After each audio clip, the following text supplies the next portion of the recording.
11 जानेवारी 2026 ला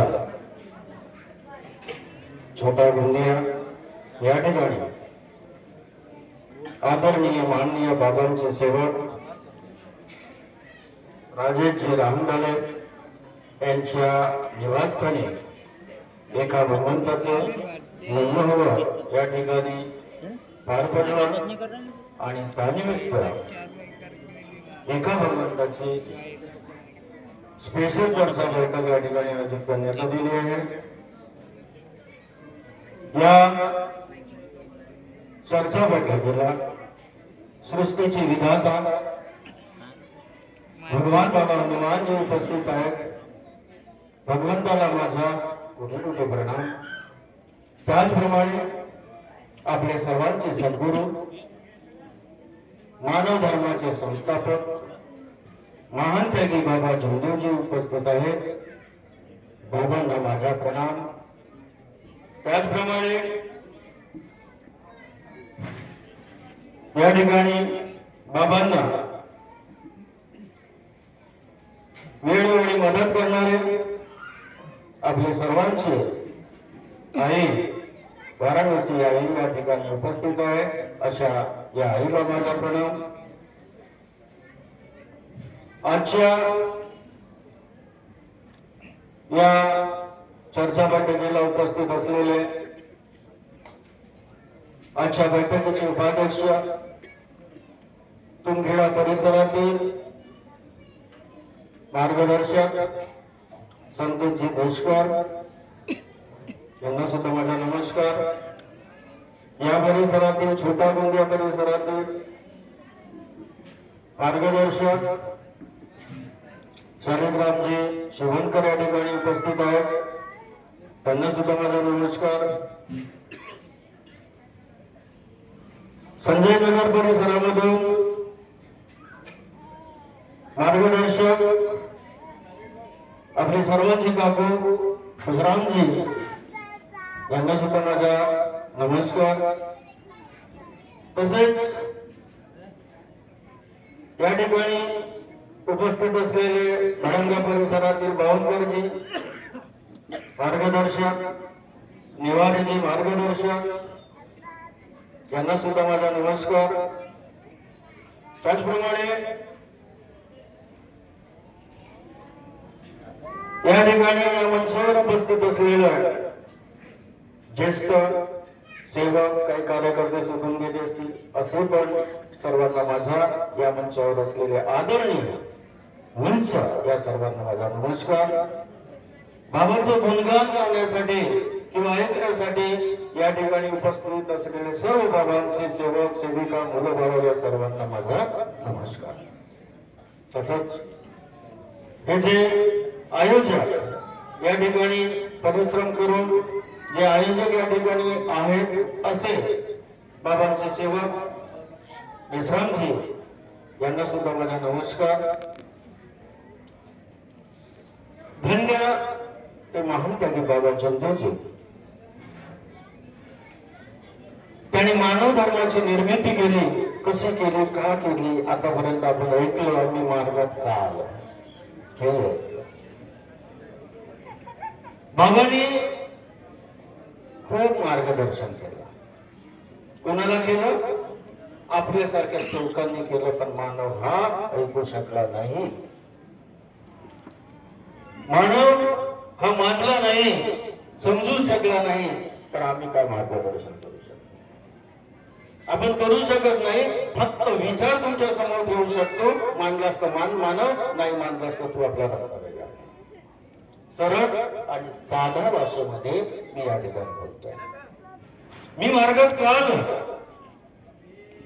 मी तुमच्यामुळे मार्गात आलो। तुमच्यामुळे मार्गात आलो काय? नाही, बाबा मार्गात का? बाबांनी या मानव धर्माची निर्मिती का केली? तुमच्यासाठी नाही, त्यांनी आपल्या प्रपंचासाठी केली। कारण बाबांना बाबाच्या कुटुंबामध्ये भूतबाधेने प्रसार झालेला होता, प्रसार झालेला होता त्यांच्या कुटुंबामध्ये। म्हणून त्यांनी मानव धर्माची स्थापना केली। त्यांनी आपल्या कुटुंबाचं दुःख दूर केलं।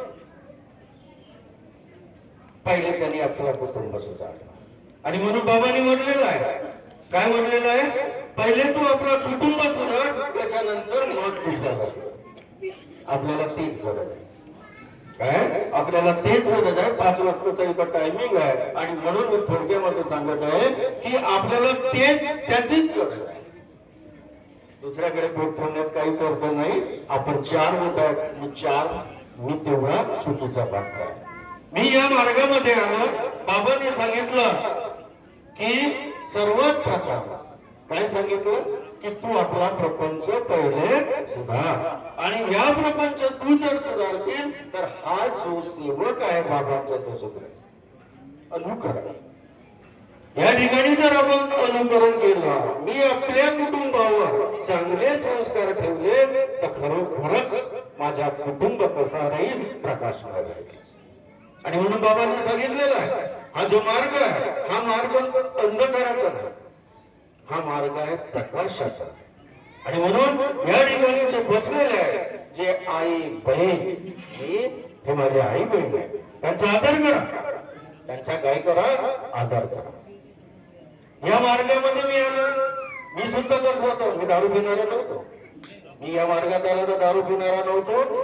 पण बाबांनी सांगितलेलं आहे, कारण काय होते, एक तर भगवान आणि दुसरा सैतान. भगवान आणि सैतान आपल्याला काय करायचं आहे, कुणाच्या बरोबर जायचं आहे, भगवंताकडे जायचं आहे की सैतानाकडे जायचं आहे, तर मानव तू विचार का, तू विचार कर. कारण भगवंताने तुला बुद्धी जास्त दिलेली आहे, त्या बुद्धीचा वापर कर आणि वापर. मी या मार्गात आलो, मी दारू पिणारा नव्हतो. मग मार्गात का आला, मी 1988 मध्ये मी नोकरीवर लागलो. लक्षात घ्या, छोटस उतारा. 1988 मध्ये मी नोकरीवर लागलो. माझी पहिली अपॉइंटमेंट भागपूर हायस्कूलला. मी सायकलला त्यावेळेला जायचो, पण येताना जाताना मी रोडाच्या बाजूला पडायचो. असं का, कारण कुठेतरी आपण म्हणतोय की भगवान पाहिजे की सैतान पाहिजे. अनेक मला कुठेतरी टोचण्यासारखं वाटायचं आणि मी पडायचा, तर जाणारे येणारे लोक काय म्हणायचं, हा पा म्हणतो, काय म्हणायचं, भाषा खूप चांगली वाटत ऐकायचं. आणि काय मी भगवंताला म्हणायचं, काय मी माझं दर्शन, मला काही वेळ कुठे थांबायचं, यायचं, असा प्रकार व्हायचा. मी ज्या वेळेला माझं लग्न झालं, 93ला लग्न झालं, 94ला मुलगा झाला, 96ला मुलगी झाली. माझा मुलगा लहान असताना काय व्हायचं, लग्नी रक्ताची करायची. हा अनुभव. मुलगी एवढी गोरी मुलगी, ती एकदम काळी बनायची, रडू रडू काळी बनायची. हा प्रकार काय, हे सर्व दुःख माझ्या कुटुंबावर होते. मला पैसा पुरत नव्हता. आजही मला आठवते, तो पहिला दिवस मला आठवतोय. आणि म्हणून मला म्हणायचं आहे की प्रत्येक सेवकांनी तो पहिला दिवस आठवतो, आजचा दिवस आठवतो. मलाही तो पहिला दिवस आठवतोय. माझ्याजवळ औषधीला पैसे नव्हते, नोकरीवर असताना सुद्धा एवढं मी औषधीचा उपचार करत होतो, पण काही उपाय झाला. माझ्या कुटुंबामध्ये मी, माझी आई, माझी पत्नी, माझे 2 मुलं, छोटासा परिवार, दुःखी आम्ही एवढे होतो. मग काय करायचं, मला सांगायचं की हा मार्ग चांगला आहे, परमात्मा एक मार्गामध्ये येऊन जा. मी फुगरीकर घराण्याशी जवळीक होतो, दूर नव्हतो. 5 पावले टेमकी हे माझे रिश्तेदार, आणि त्याच कुटुंबामध्ये, खापरे कुटुंबामध्ये माझी बहीण सुद्धा गेलेली. आणि गेल्यामुळे मला माझी मोठी बहीण, लहान बहीण हे मला सांगायचं की अरे येऊन जाणार आहे, या मार्गात येऊन जाणार आहे. पण मी ऐकायला तयार नव्हतो, कारण माझ्यामध्ये अहंकार होता. मानवामध्ये अहंकार असते, आणि तो अहंकार होता, जोपर्यंत तुझ्या जवळ आहे तोपर्यंत हा अहंकार आहे. पूर्ण संपलं की मग आता समजते की भगवान कुठे आहे. आणि म्हणून मी भगवान जवळून बघितलेला आहे. आता कोणी जर म्हणत असेल की भगवान मी नाही पाहला, मी भगवान मी जरी नाही पाहला असेल परंतु भगवंताचे गुण मी पाहलाय. कसं पाहलं? आई आहे माझे भाऊ, माझे पत्नीला तर ठीक होते, मुलांचं मी सांगितलं. माझ्या आईची किडनी फक्त अर्धीच आहे. आता कुणाला वाटेल 2 किडनी राहते, एक तर खराब होते, दुसरी एक तर खराब होते तर वरतं, बरोबर आहे. पण माझ्या आईची किडनी आजही जर तुम्ही टेस्ट केली तर अर्धीच आहे. 6 महिन्यातून चेक करतो आहे. तर ती अर्धी किडनीवर आज माझी आई 84 वर्षाची. किती वर्षाची आहे? 84 वर्षाची आहे. आज माझ्या घरी माझ्या निवासस्थानी जर कोणी आलं असेल तर आज माझ्या आईला बघू शकता, टणटण चालणारी आहे. मग कसं असायला पाहिजे? मर्यादा असायला पाहिजे. बाबांनी मला सांगितलेलं आहे की सत्य, मर्यादा आणि प्रेमानं वाग. मी जर आपल्या कुटुंबामध्ये सत्य, मर्यादा, प्रेमानं वागेन, मी आपल्या आईला मी काय बघितलेलं आहे? मी आई म्हणून तर बघितलेलं आहे, पण मी भगवान म्हणूनही बघितलेलं. आणि जेव्हा मी तिला भगवान म्हणून बघितलेलं आहे तेव्हा काय झालं? माझी मुलं, ज्याला आपण संस्कार म्हणतो, आज आतापर्यंत आपण जे बोललो आहे तेच त्याच्यावरच मी बोलत आहे की संस्कार, ज्याच्या कुटुंबामध्ये संस्कार चांगले आहेत त्याचा कुटुंब प्रकाशमय राहिल्याशिवाय राहणार नाही. तो कधीही गरीब होणार नाही, कधीही तो दुःखी होणार नाही, कधीही तो खालच्या दर्जाला जाणार नाही. हे बाबांनी गावी ग्वाही दिलं आहे आणि मी बघतो, कारण हा अनुभव आलेला आहे. कसा अनुभव? आपण म्हणतो की मी माझ्या आई बरोबर मी चांगलं वागलं, मी माझ्या पत्नी बरोबर चांगलं वागलं, मी शब्दाचा जर वापर चांगला केला तर खरोखरच माझी मुलं ते अनुकरण करतील आणि पाहतील. बरोबर बोलू? बिलकुल. मी आपल्या आई बरोबर मी आईला मान सन्मान केला, मी तिला चांगल्या शब्दात बोलला, माझे मुलं कुठेतरी पाहतील, अनुकरण करतील आणि ते मुलं आज मला किंवा माझ्या पत्नीला तोच मान आणि सन्मान देतील. तेच बाबांनी आपल्याला शिकवलेलं आहे, ते मानवामध्ये शिकवलेलं आहे, पण आपण शिकू शकलो आणि ते आज शिकण्याची गरज आहे. आज या माईकला खूप चांगलं बोलतात, मलाही बोलता येते, सर्वांनाही बोलता येते, पण बोलण्याच्या पहिले माझे कर्म कसे, मी आपल्या कर्माचा विचार केला पाहिजे. या ठिकाणी या मंचावर बोलत असताना या बसण्यापेक्षा खरोखरच या मंचावर बसण्याची माझी लायकी आहे का याचा विचार माझ्यासारख्या शौकांनी करायला पाहिजे. मी जर माझे कर्म जर वाईट असेल तर मला बसण्याचा अधिकार नाही आहे, आणि जर माझे कर्म वाईट आहे आणि ते कर्म जर शिवणकरांच्या सारख्याने बघितलं असेल तर माझ्यापेक्षा ते चुकीचे आहे.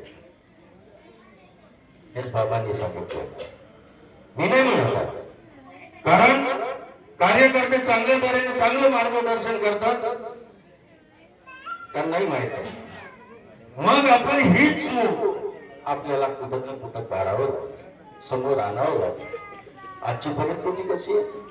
आजची परिस्थिती हीच दिलेली आहे की या ठिकाणी आमचे मार्गदर्शक शिवणकरजींनी मला बोललं, त्याचंही उत्तर मला या ठिकाणी द्यावं लागेल.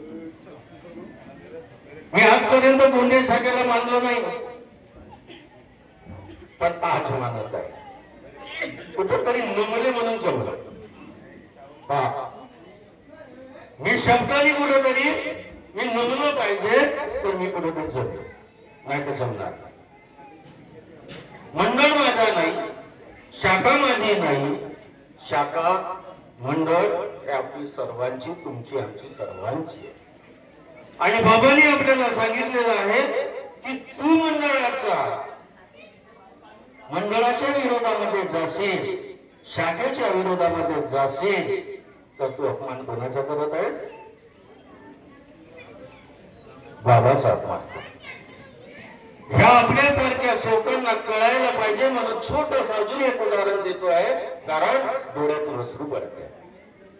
कसं की ज्या वेळेला तुकारामजी भोपळे होते, माझ्याच काच माझ्याच बाबा बरोबर फिरणारे, बाबा बरोबर राहणारे क्लासवन अधिकारी होता. ऐकून घ्या म्हणजे बोलतो, ते क्लासवन अधिकारी होते. जेव्हा या मार्गामध्ये आले, सुख त्यांना मिळाला. या मार्गामध्ये मी दुःखी होतो म्हणून मी मार्गामध्ये आलो, तुमच्यामुळे नाही.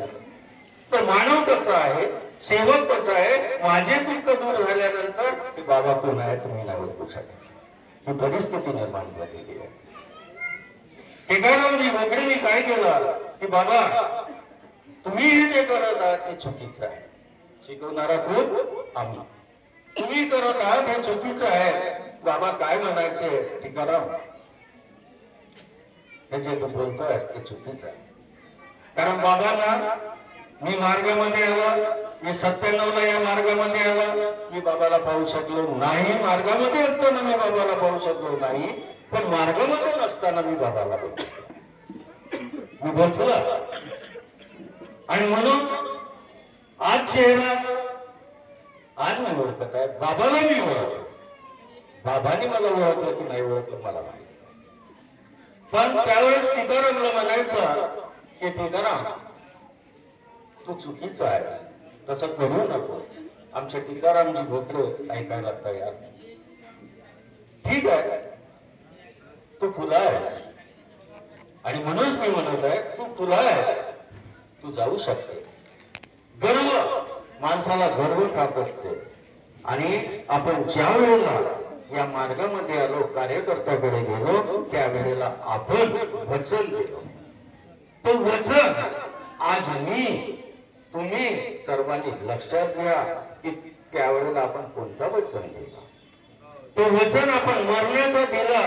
मी ज्या वेळेला मार्गामध्ये आलो त्यावेळेला मरणाचं वचन जेव्हा मी कार्यकर्त्याजवळ दिलं तर मला समजू शकला नाही. अरे हा काय, मी तर एक बिमार आहो, मी दुःखी आहो, कष्टी आहो, आणि हा आमचा कार्यकर्ता म्हणतो तू मर.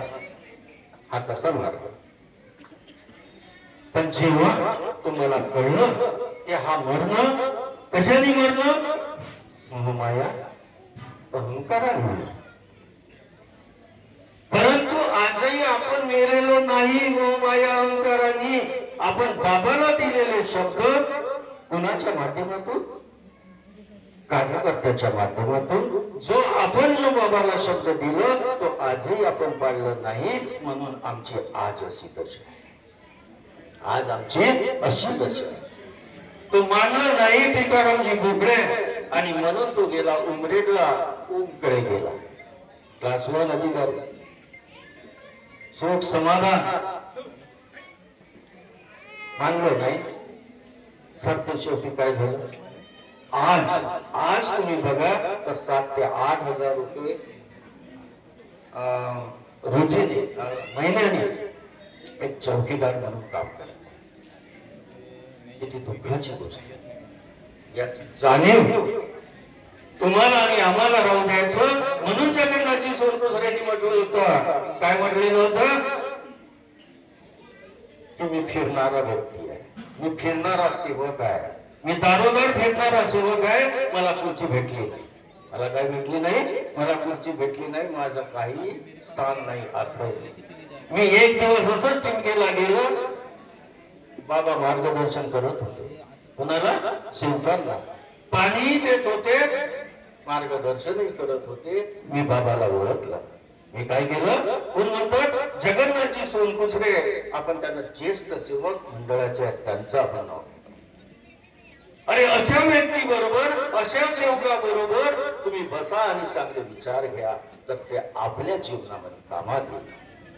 वाईट सेवका बरोबर बसून ज्याचे विचार चांगले नाही त्याच्या बरोबर बसण्यात काही अर्थ नाही. तर जगन्नाथजी सोनकुसरेंनी म्हटलं की ज्या वेळेला बाबा आपल्या स्वयंपाकघरामधून लोटांनी पाणी आणत होते आणि सेवकांना ग्लास मधून पाणी पाजवत होते, मी तो ग्लास पकडला. कारण मी बाबाला ओळखलं. बाबांनी मला ओळखली की नाही ओळखलं मला माहिती.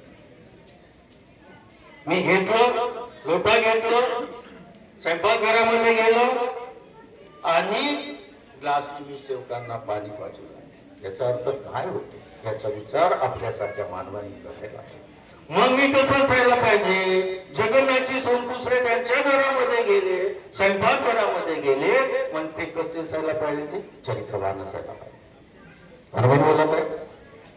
कारण आपण एका कुटुंबाचे सेवक आहोत.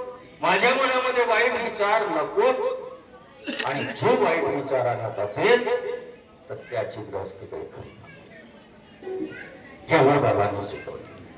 आणि म्हणून ज्या वेळेला पाणी वाटण्याचं काम जगन्नाथजी सोनकुसरेनं केलं, आणि जगन्नाथजी सोनकुसरे मला काय म्हणतात की नंदनाथ पहा, हा माझं पहा, हा मला सून दिली आहे, मला पोरं दिलेला आहे, मला नातू दिलेला आहे, मूळ दिलेला आहे, तमूक दिला. ते 1.5 तास बसलो. मी चांगल्या लोकांजवळ, चांगल्या मार्गदर्शकाजवळ किंवा चांगले विचार देणारे जे सेवक आहेत त्यांच्याजवळ आपण बसण्याचा प्रयत्न करत असतो. तर हा एक चांगला अनुभव या ठिकाणी दिलेला आहे. आणि म्हणून आपणही आपल्या कुटुंबामधून, आपल्या प्रपंचामधून आपल्याला काहीतरी साध्य करायचं आहे. तो काय करते, कोण काय करते, त्याच्यातून आपल्याला विनंती. या ठिकाणी शिवणकर साहेबांचा असा प्रश्न होता की मी आज शाखेला आजपासून मानतो, मी ग्वाही देतो. मी याच्याही पहिले होतो, चाहे 1 वर्ष होतो, 1.5 वर्ष होतो, की अजून 6 महिने असेल. माझे उद्दिष्ट, माझे ध्येय हे माझे वेगळे.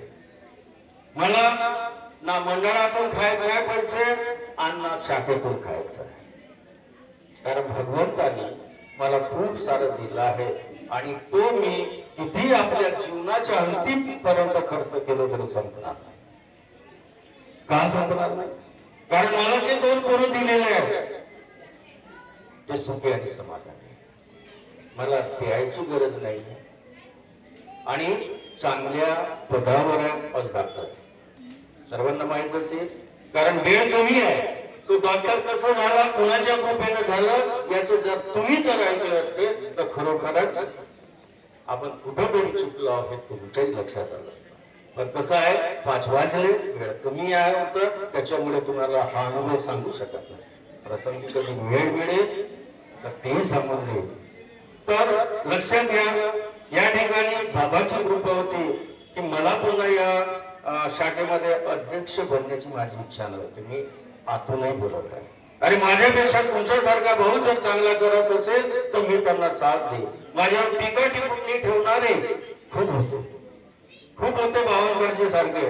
कारण मी ज्या वेळेला 8.5 वर्ष एक प्रिन्सिपल म्हणून होता त्या ठिकाणी, आणि माझ्याजवळ 29 लोकांचा स्टाफ होता आणि जातीचे लोक होते. मी कसं केलं, काय केलं हे मला चांगलं करत माहिती. पण माझ्यासारखं टीका ठेवा, मला काही नाही, मला किती बोला, पण बाबाला जर एक शब्द जर बोलले असाल तर मी ते खपवणार नाही, हे लक्षात ठेवा. मला या पदाचंही आजही लालच नाही आहे.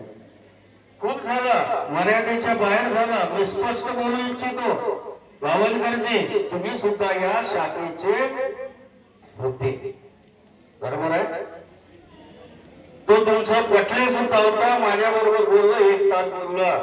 मी म्हणालो या पदाची का देणं देणं आहे, तुला जर करायचं असेल तर चांगलं तुम्ही करू शकते. मग पदाच्या मागे जाऊन जातो बावनकरजी, यासाठी पदाच्या मागे तुम्ही जाऊन राहिले की मला तिथून काहीतरी खायचं आहे. हे लक्षात घ्या, मी बोलत आहोत. आज आम्हाला 6 लाख काही रुपये त्यांनी दिलं, पावतीच दिली नाही आमच्या चंदनकरनी. मग बाकीचे या ठिकाणी जे 11 लोक होते त्यांनी का झोपा घेतला का तिथं? आज जे शिवणकरजींनी बोललं आहे ते अतिशय सुंदर बोललेलं आहे, आणि म्हणून त्या प्रश्नाचं उत्तर मी देत आहे. आणि मी असताना मला कोणाची पर्वा नाही, मला तुमच्यासारख्या सेवकांना घाबरण्याची पर्वा नाही. मी घाबरतो काही नाही, मी घाबरतो भगवंताला घाबरेल. माझं पहिल्यापासून मी त्या ठिकाणी अध्यक्ष झालो.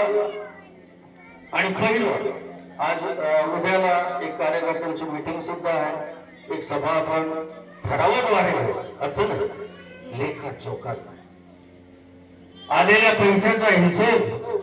आज छोटा गुंड्यामधून मला जर 10,000 रुपये त्यांनी दिले असेल या शाखेला, त्याचा हिशोब राहील, त्याची पावती राहील आणि उद्या 6 महिन्यांनी जेव्हा एक सभा होईल कार्यकर्त्याची, कार्यकर्ता म्हणेल तुम्ही दिलेले पैसे माझे कुठे आहे, त्याचाही उत्तर मिळेल.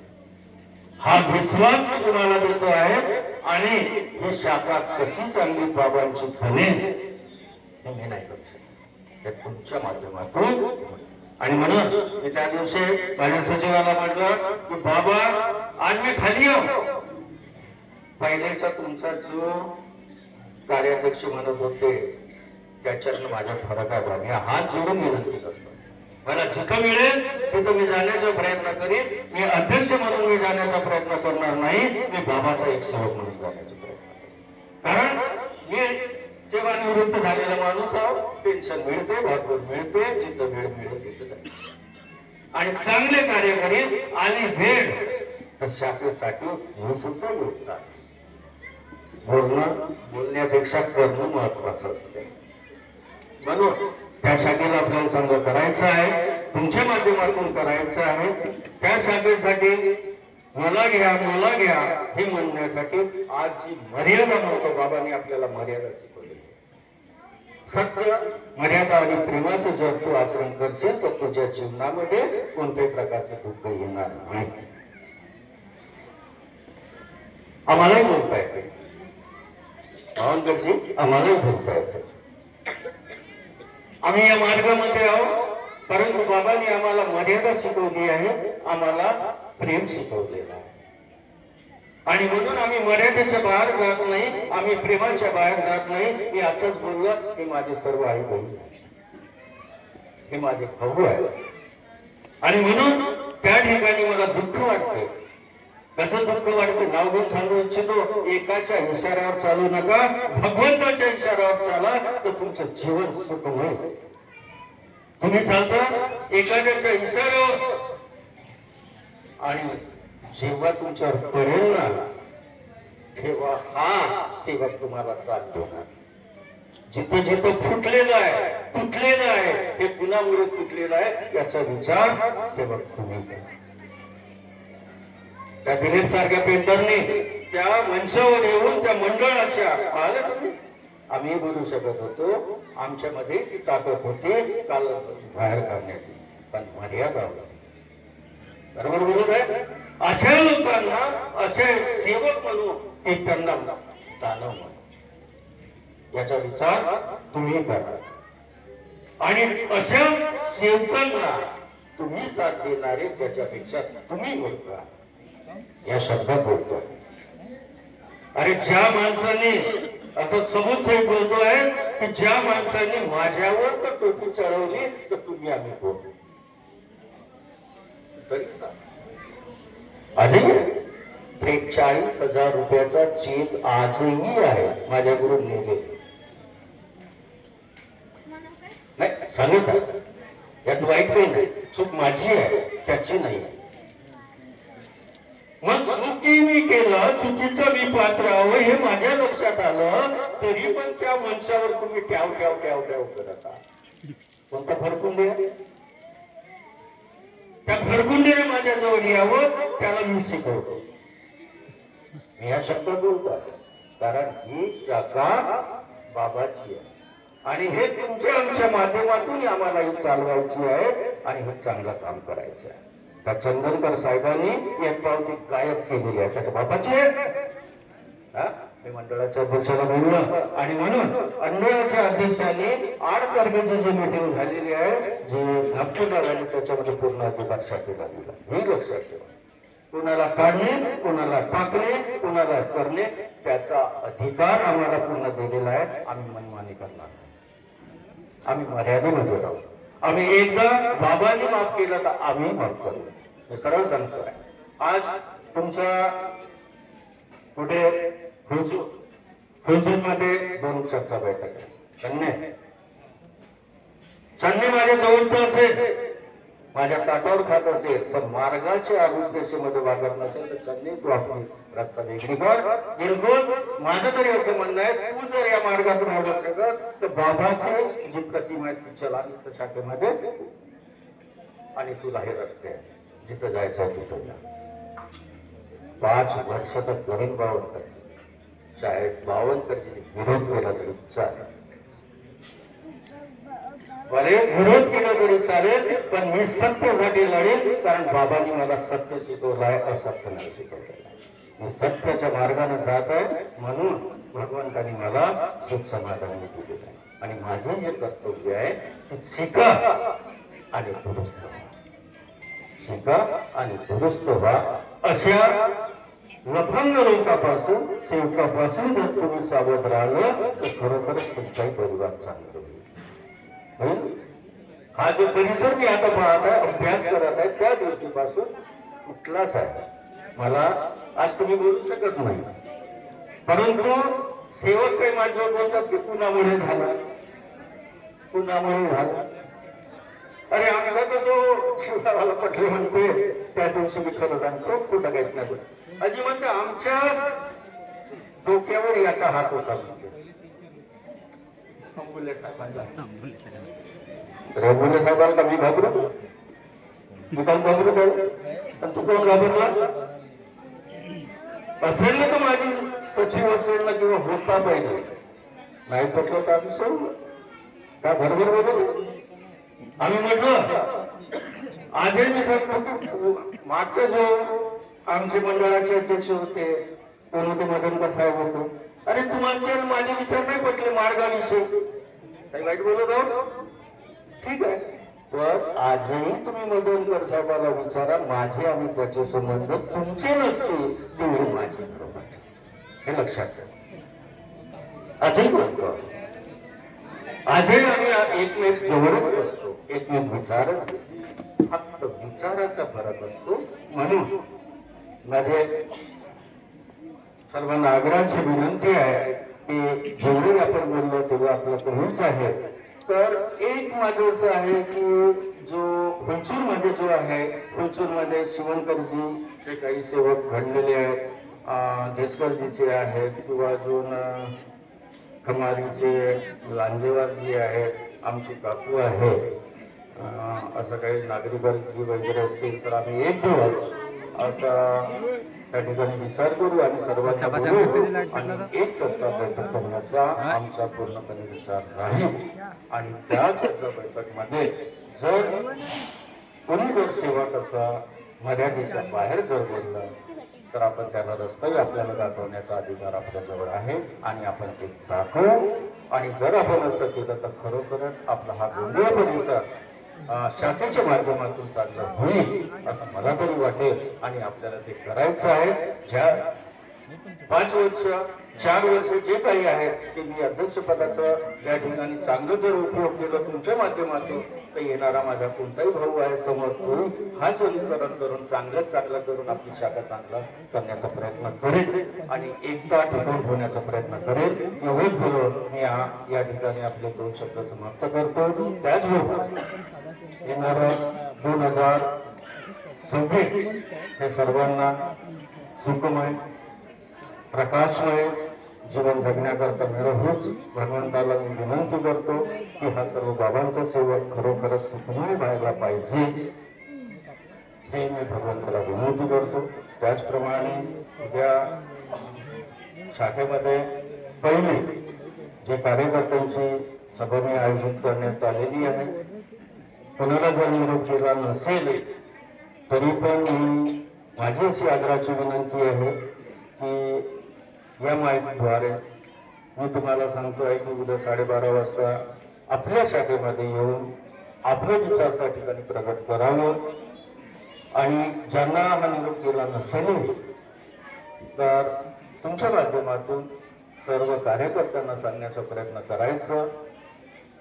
आणि शाखा असं आहे की एक ज्येष्ठ त्याला आपण सेवक म्हणतो, या सेवकांचा सुद्धा आम्हाला आदर आहे. असे सेवक तुम्ही जर आपल्यासोबत घेऊन आला तरी आम्हाला त्याच्याकडे काही नाही, तर आमच्यापेक्षा ते विचारली आहेत. आम्ही त्यांच्याकडून चांगले विचार जर आम्ही घेतलं तर आम्हाला चांगलं कार्य करता येईल हे माझी तरी अपेक्षा आहे. एवढेच बोलून मी आपले या ठिकाणी 2 शब्द समाप्त करतो. सर्वांना माझा नमस्कार.